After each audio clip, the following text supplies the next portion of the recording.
Guys आज के इस वीडियो में हम लोग बात करने वाले हैं कलेक्शन फ्रेमवर्क के बारे में। और क्या होता है कलेक्शन फ्रेमवर्क, इसके बारे में बात करेंगे। उससे भी पहले बता दूं आप लोगों को कि अब हम लोग स्टार्ट कर रहे हैं एडवांस जावा। अभी तक जितना भी हमने किया था वो कोर जावा था, और यहाँ पर हम लोग अब थोड़ा सा एक कदम आगे बढ़ेंगे, एडवांस जावा की तरफ बढ़ेंगे। और इसके अंदर जो भी टॉपिक्स हैं वो सब मैं आप लोगों को कवर कराऊंगा। और एडवांस जावा के अंदर जो भी टॉपिक्स हैं वो सब अब के चैप्टर्स में होंगे, यानी कि मैं जो अब चैप्टर 15 चैप्टर 16 ये सब करा रहा हूँ, इनमें एडवांस जावा के टॉपिक्स होंगे। तो सबसे पहला टॉपिक जो है जो कि हम डिस्कस करने वाले हैं वो है कलेक्शन फ्रेमवर्क। क्या होता है कलेक्शन फ्रेमवर्क? कलेक्शन फ्रेमवर्क जो होता है इसमें आप लोगों को कुछ क्लासेस दी जाती हैं जो रिप्रेजेंट करती हैं ग्रुप ऑफ ऑब्जेक्ट्स को। लेट मी एक्सप्लेन कि इस बात का क्या मतलब है। मैं आप लोगों को बताता हूँ कि अगर मान लो आप लोगों को स्टोर करने हैं 10 स्टूडेंट्स के लेट अस से मार्क्स वगैरह, तो आप लोग उनको किस चीज़ में स्टोर करोगे? आइडियली अगर मैं आप लोगों को सिर्फ इतनी नॉलेज के साथ कि आप लोगों को बेसिक जावा आती है तो आप एक एरे में उसको स्टोर कर दोगे, ठीक है। बट अगर मैं आप लोगों से कहूँ कि अब इसमें एक और बच्चे को आपको ऐड करना है, लेट अस से 3 बच्चे थे पहले, आपने साइज़ 3 का एरे बना लिया। साइज़ 3 का एरे बनाने के बाद आपने क्या किया कि उसको आपने सारे के सारे जो स्टूडेंट्स थे उनके डेटा को साइज़ 3 के एरे में डाल दिया। अब मैं आपके पास आता हूँ और मैं आपसे कहता हूँ कि यार ये जो साइज़ 3 का एरे बनाया है ना, यार ये साइज़ 3 का नहीं होगा, ये साइज़ 4 का होगा, क्योंकि एक और बच्चा मैं आपको देने वाला हूँ और उस बच्चे के मार्क्स भी आप लोगों को डालने हैं। तो आप क्या करोगे? आप परेशान हो जाओगे। सीरियसली आप परेशान हो जाओगे। आप कहोगे यार मैं कैसे करूं? पहले तो सोच में पड़ जाओगे। फिर आपके पास सिर्फ एक ही चारा बचेगा कि आप एक नया एरे बनाएं, पुराने एरे के कंटेंट्स को कॉपी करें उस नए एरे में, और इस तरह के काम आप लोगों को करने पड़ेंगे। और ये आप लोगों को बहुत बड़ा इनकन्वीनियंस देगी एज अ प्रोग्रामर। शायद वो टाइम जो कि आप लगाएंगे इस कोड को लिखने में, वो टाइम शायद आप लोग कहीं और कुछ और करने में इस्तेमाल कर सकते थे। अगर आप लोग एक बिगिनर हैं तो हाँ, आपकी प्रैक्टिस ज़रूर हो जाएगी अगर आप इस तरह के काम करेंगे। बट जब आप एक सीरियस बड़े प्रोजेक्ट पे काम करते हैं तो आप इन छोटी छोटी चीज़ों को कोड नहीं करना चाहते हैं। आप चाहते हैं कि यार मुझे पकी पकाई खिचड़ी मिल जाए। तो कलेक्शन फ्रेमवर्क जो है वो यही चीज़ है, इसी चीज़ का एक समाहार है, इसी चीज़ की कलेक्शन है। तो क्या है ये कलेक्शन फ्रेमवर्क, ये कौन सी क्लास है और इसके अंदर कौन कौन से ऑब्जेक्ट्स आते हैं, इन सब चीज़ों के बारे में हम लोग बात करेंगे, ठीक है। सो यहाँ पर नोट्स में जैसे कि मैंने लिखा हुआ है कि collection represents a group of object. एक ग्रुप ऑफ ऑब्जेक्ट है, जैसे कि एरे के अंदर आप लोग ऑब्जेक्ट्स डाल सकते हैं। उसके बाद ये जो ग्रुप ऑफ ऑब्जेक्ट्स हैं ये स्टोर किए जाते हैं कुछ इस तरह से कि आप लोग डेटा को एफिशिएंटली स्टोर कर सकें। Java collections provide classes and interfaces. सिर्फ क्लासेस ही नहीं होती हैं, इंटरफेसेस भी होते हैं, कुछ स्टैटिक मेथड्स भी होते हैं, बात करेंगे उनके बारे में। क्लासेस और इंटरफेसेस होते हैं to be able to write code quickly and efficiently, ठीक है। फॉर एग्जाम्पल मैंने आप लोगों को भी एग्जाम्पल दिया ही एरे वाला। कोड आप लिख सकते हैं जल्दी से जल्दी और एफिशिएंटली आप लोग लिख सकते हैं, ठीक है। अब यहाँ पर कलेक्शंस की ज़रूरत क्या है? Why do we need collections? मुझे क्वेश्चन मार्क लगाना चाहिए था यहाँ पर। Why do we need collections? आपको क्या ज़रूरत है कलेक्शन की? We need collections for efficient storage and better manipulation of data in Java. For example अगर मैं कहूँ आपसे कि ये जो एरे है इसके अंदर एक और एलिमेंट डाल दो, एक और ऑब्जेक्ट डाल दो। लेट अस इसके अंदर स्टूडेंट ऑब्जेक्ट्स हैं एक एरे के अंदर, आपको एक और डालना है। या फिर मैं बोलूँ कि जो दूसरा वाला स्टूडेंट है उसको रिमूव करो। अगर आप लोग ट्रेडिशनल एरे यूज़ करते हो, मैं यहाँ पर आप लोग को दिखाता हूँ, मैं यहाँ पर एरे लिख कर आप लोग को दिखाता हूँ। कोई इमेज मुझे बेसिक सी मिल जाए बस, मैं समझा दूंगा। इस इमेज को ले लेते हैं, ठीक है। मैं इसको नई टैब में खोलता हूँ। इस इमेज को ले लेते हैं। आप लोग मान लो इस एरे को यहाँ पर कंसिडर कर रहे हो, ठीक है। इंडेक्स है इसकी 0 1 2 3 4 5 6 7 8। अब अगर आप लोग 11 को रिमूव करना चाहते हो इस एरे में से, तो आपको क्या करना पड़ेगा? सबसे पहले तो आपको एरे 11 वाला जो एलिमेंट है उसको रिमूव करना पड़ेगा। उसके बाद ये जगह खाली हो जाएगी।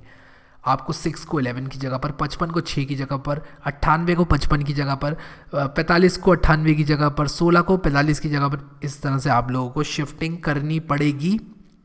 And this shifting will depend upon how many elements are there in the array. यानी कि अगर आप 50 एरे के एलिमेंट्स हैं आगे तो आपको 50 की शिफ्टिंग करनी पड़ेगी। हाँ आप लकी हो सकते हो, यू माइट गेट लकी। अगर आप लोग यहाँ पर 46 वाले एलिमेंट को डिलीट करोगे तो हाँ आपको कुछ शिफ्टिंग करने की ज़रूरत नहीं है, ये पूरा एरे आपको मिल जाएगा, एक कंटिग्यूअस ब्लॉक्स का कलेक्शन मिल जाएगा आपको। But it is not always the case.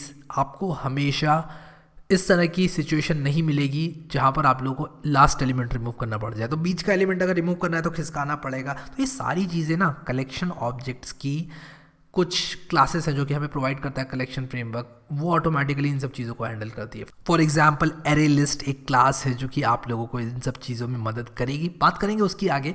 But अभी यहाँ पर मैं आप लोगों को नोट्स में जो बात लिखी है वो बताता हूँ। We need collections for efficient storage of and better manipulation of data in जावा।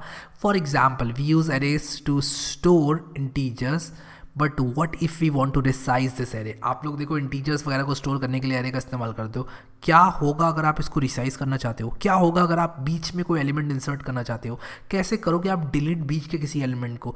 तो ये सारे सवाल जो है आप कर तो लोगे, मैं ये नहीं कह रहा हूँ आप नहीं कर सकते एरेज में, लेकिन कितना हेडेक बढ़ जाएगा।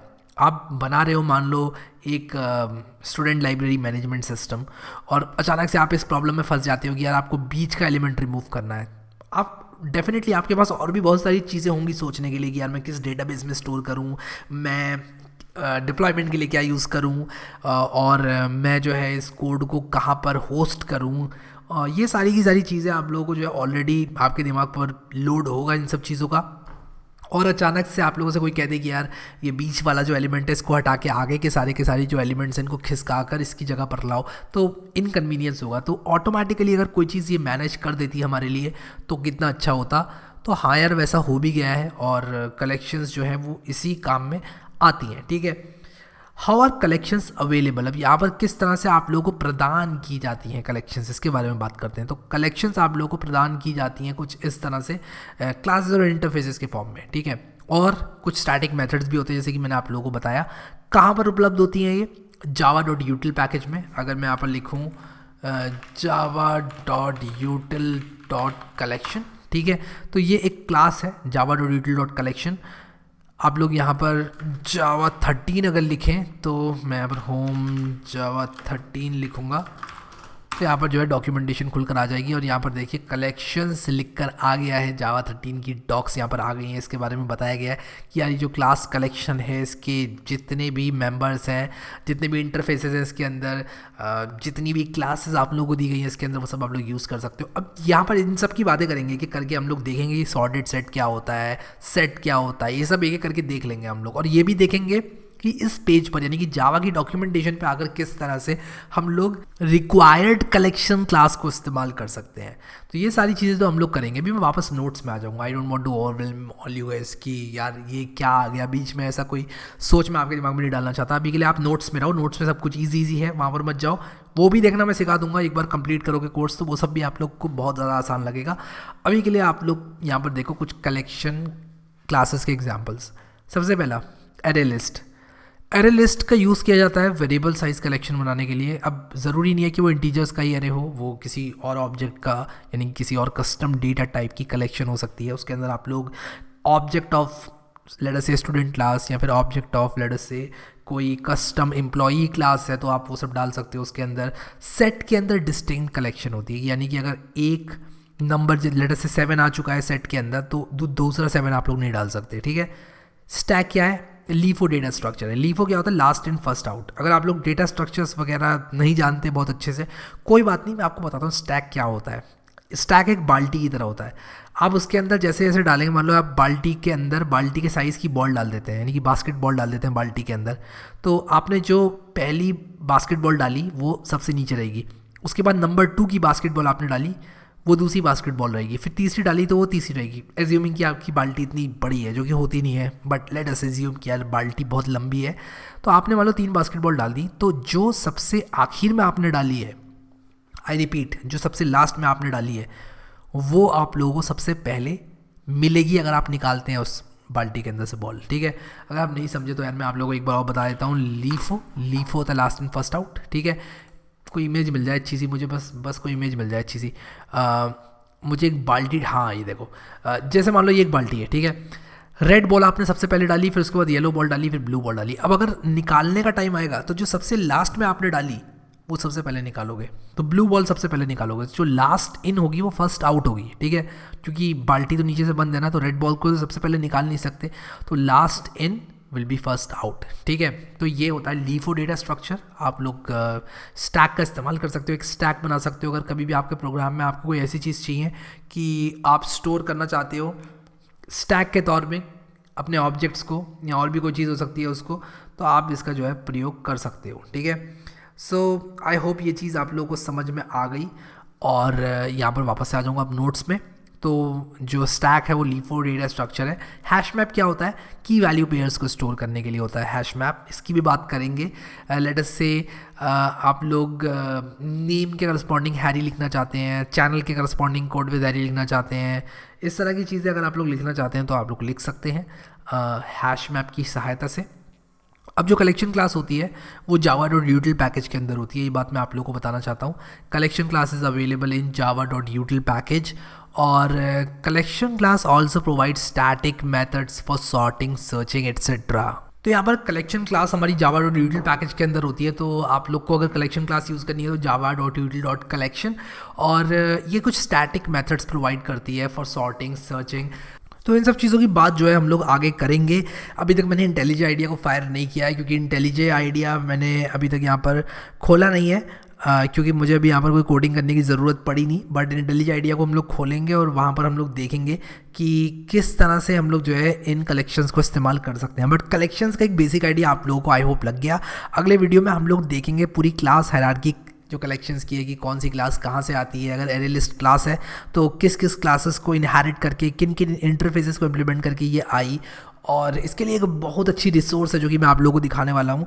और वो रिसोर्स ना एक इमेज है। तो अगले वीडियो में बात करते हैं डिटेल में। अभी के लिए आप लोग जो है ये कलेक्शंस फ्रेमवर्क के बारे में देखो और इसको समझने की कोशिश करो, इतने कॉन्सेप्ट को ग्रास्प करोगे यार कलेक्शंस क्या होता है। अगर आप लोगों ने प्लेलिस्ट एक्सेस नहीं करी है, जो कि शायद आप लोगों ने डेफिनेटली कर ही ली होगी, अगर नहीं करी है तो आप लोग यहाँ पर क्लिक करके बुकमार्क इस प्लेलिस्ट को और यहाँ क्लिक करके सेव कर सकते हैं। और यहाँ पर स्टेप बाय स्टेप आप लोग कभी भी चाहें तो रिवीजन कर पाएंगे। और नोट्स अगर आपने डाउनलोड नहीं किया है तो नोट्स भी डाउनलोड कर लेना। वैसे तो लिंक्स डिस्क्रिप्शन में दिए हुए हैं, बट अगेन अगर आप लोग थोड़ा सा और अपनी ज़िंदगियों को आसान बनाना चाहते हैं तो आप लोगों को सिंपली यहाँ पर ब्राउज वीडियो ट्यूटोरियल में जाकर जावा का कोर्स जो है वो एक्सेस कर लेना है। यहाँ पर हर वीडियो के करस्पॉन्डिंग हैंड रिटन नोट्स मैंने डाले हुए हैं। आप लोग जो भी चैप्टर चल रहा है उसके हैंड रिटन नोट्स डाउनलोड कर सकते हैं। और सारे चैप्टर्स के नोट्स मैंने डाले हुए हैं और इस चैप्टर के भी डाल दूंगा एक्सेप्ट फॉर दिस चैप्टर, क्योंकि ये तो अभी पहला चैप्टर है। तो इस चैप्टर के नोट्स मैंने नहीं डाले हैं, तो आप लोग को मैं ये चैप्टर का notes at the end of the chapter डालकर दे दूंगा।